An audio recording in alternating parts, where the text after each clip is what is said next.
you and the business at hand. Fear not, I'm as anxious as you to get on with the celebration. I would like to emphasize the concept that as LSU graduates, you have become part of something bigger than yourself. That much of the pride that you have in this great university and much of the success you have enjoyed has been because thousands of people that you don't know and will likely never know have invested in you and your future. They are the generous donors who provided funding for scholarships to support needy and meritorious students, professorships and chairs to attract and retain world-class faculty, and buildings, facilities, and programs that help you realize your full potential.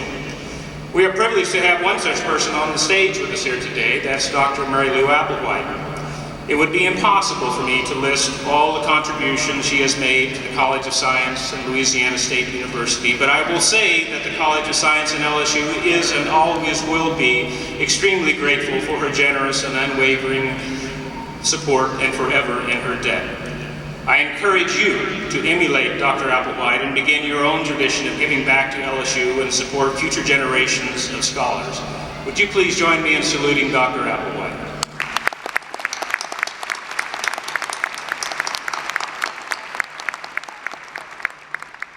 In thinking about what message I would like to deliver today, I reflected on many wonderful addresses that I heard from previous College of Science speakers. A decade ago, Clarence Cazelot, CEO of Marathon Oil, shared a compelling message about the importance of ethics in all that you do. It was no coincidence that the Enron scandal was very current and in the news, and most of you students were in grade or middle school at that time.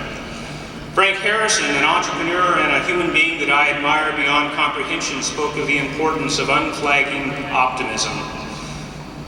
Vince Catalano shared his experience as the head resident in Charity Hospital during the Hurricane Katrina disaster and the lessons of leadership that he learned. And Miss Phyllis Taylor, who was largely responsible for the top scholarship that many of you received, spoke of the importance of being flexible and opportunistic, and one lucky student got a $1,000 bill. That's not going to happen today. But among my most memorable LSU commencement moments that I must relate my experience at one of my first main commencement ceremonies in the PMAC. President George W. Bush was our speaker, and my only role was to be on the platform with my fellow deans. The PMAC was bristling with Secret Service agents and everyone was a bit on edge. I was seated in the back row of the platform party, but directly behind President Bush and only about 8 feet from him. I'd only recently started wearing reading glasses, now I wear them all the time, and usually kept them in my shirt pocket until I needed them. After we were seated on stage and the ceremony begun, I looked at the program and realized I couldn't read it. I instinctively reached inside my robe for my glasses. Once my hand was in my pocket, it occurred to me that I had made a terrible mistake. I imagined that somewhere in the PMAC rafters was a Secret Service sniper whispering into his microphone, "I have a live one." And I could feel the laser dot from the rifle scope dancing on my forehead. After a few moments of escalating terror, I slowly and delicately withdrew my hand and demonstrated to the imagined sniper that I had no intention to harm the president. Fortunately, I'm here today and survived that incident. I also did a bit of research on recent great commencement addresses. David Foster Wallace told the Kenyon College graduates this: "Learning how to think really means learning how to exercise some control over how and what you think. It means being conscious and aware enough to choose what you pay attention to and to choose how to construct meaning from experience. Because if you cannot exercise this kind of choice in adult life, you will be totally hosed." Steve Jobs told the Stanford graduates, "Your time is limited, so don't waste it living someone else's life." And then, of course, Stephen Colbert addressed the Knox College graduates, and he said to them, "First, being pre-approved for a credit card does not mean you have to apply for it. And lastly, the best career advice I can give you is to get your own TV show. It pays well, the hour's good, and you're famous." So what am I going to talk about? I'm tempted to talk about the amazing era of science and society that lies ahead for you. Your generation will grapple with some daunting problems that we are passing on to you, such as the inevitable depletion of fossil fuels, antibiotic-resistant microbes, and global climate change. Amazing new materials and technologies such as rapid DNA sequencing and high-performance computing will assist you in addressing these challenges. You will also have significant societal issues to address, including global terrorism and the unspeakable mistreatment of women in many societies. And you have challenges closer to home, including here in Louisiana, where we have the Science Education Act, the intent of which, ironically, is to suppress teaching children fundamental scientific principles. These are weighty issues, but I know that you are up to the challenge. But I'm not going to talk about those things today. Ultimately, I decided to follow the suggestion of Dean Ferreira and to capitalize on a rare moment for any commencement speaker. I will speak to you today from the perspective of a proud parent of one of today's graduates. My message is addressed to parents and loved ones as much as it is to you graduates. I understand that every graduate is unique, and as is the relationship you have with your loved ones. I hope you will indulge me as I make a few personal reflections that I hope in some way resonate with your experience. I was in the delivery room with my wife Susan when our son Glenn was born. I confess that Susan did most of the work. There is no moment or experience in life that compares with seeing your child come into the world. As the nurses placed Glenn on the warming table, it struck me how utterly dependent he was. Aside from crying and flailing his arms, there was virtually nothing he could do for himself. It also occurred to me that every day forward from that moment, he would become a little less dependent. And that the hardest part of parenting would be to let him go, to grant him his independence, and to avoid the urge to do the impossible, which is to protect him from anything that might harm him. I was snapped out of my moment of reflection when I realized that there was at least one more thing that he could do on his own. He peed a majestic stream that arched over his head and soaked the attending nurse at the head of the table, and I thought, that's my boy. And then we were off on the adventure of parenting. 2 years later, our beautiful daughter Sarah was born and joined our family. I know that today brings back so many memories for all parents and loved ones. I recall with Glenn trips to the emergency room for stitches in the forehead and a catfish barb in the foot, his fascination with snakes, spiders, and other things that I did not care for, backpacking with scouts in New Mexico, his remarkable music talent, the drama of high school and the teen years, getting busted for beer in the LSU dorm, surviving that and then excelling as a scholar in college.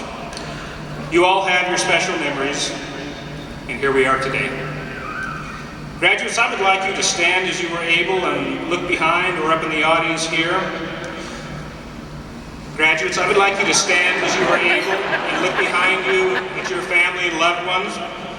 You will see that you are outnumbered significantly by people who are not dressed in ceremonial garb, but who are here because they love you and are happy for you and proud of you. Please wave to them and give them a round of applause.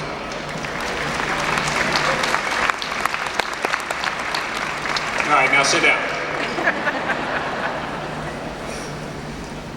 Graduates, for your parents, grandparents, and caregivers in particular, what I would argue that this day is a deeper emotional meaning for them than it does for you. They have in most cases been with you from the very beginning. They have changed your diapers and tied your shoes. Then they taught you how to avoid or manage such chores on your own. They comforted you night and day when you were sick. They have shared your joys and sorrows and literally felt your pain, sometimes before you did, and often after your pain had passed. They nurtured your body and spirit as best they knew how. They gave you shelter.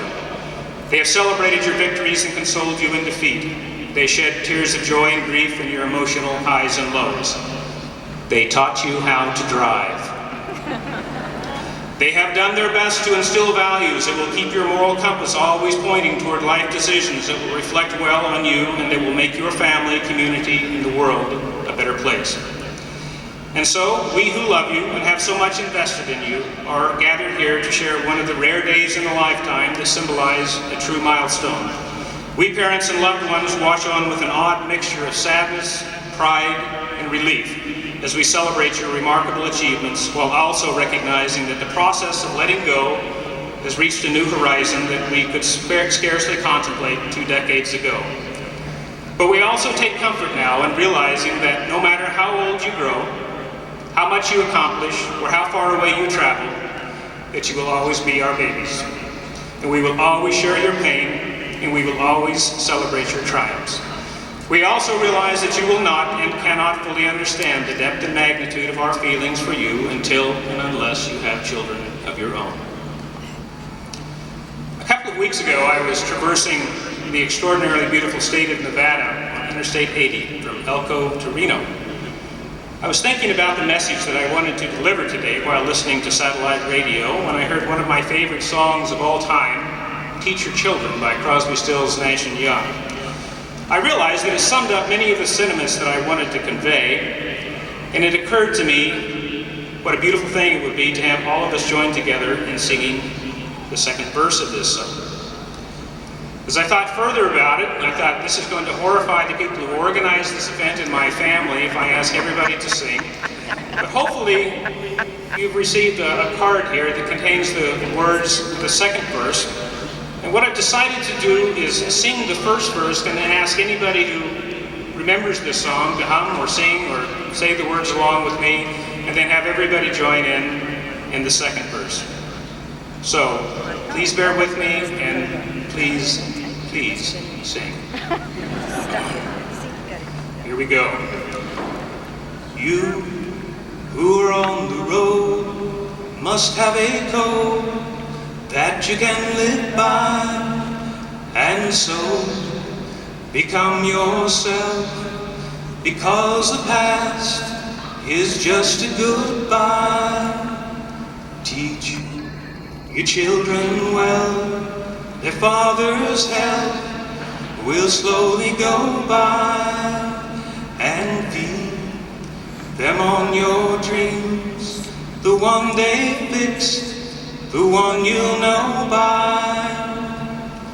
Don't you ever ask them why, for if they told you you would cry, so just look at them and sigh, and know they love you. Would you please all stand and sing the second verse with me? He can sing. Thank goodness. Want me to film that? I got it. You want me to hold that? Yeah. No, hold that.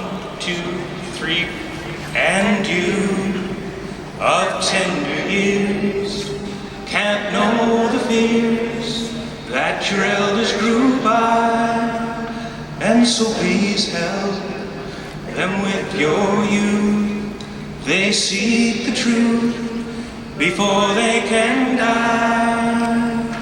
Teach your parents well, their children's hell will slowly go by, and feed them on your dreams, the one they fixed, the one you'll know by.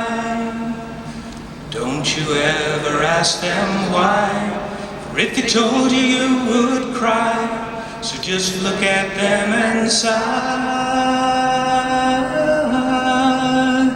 and know they love you. Thank you.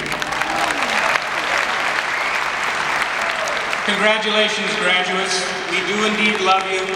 We are very, very proud of you. Go Tigers.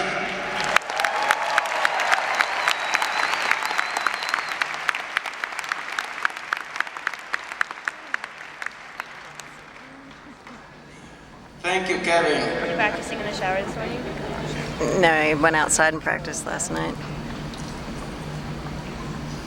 I think that deserves an extra degree, Kevin.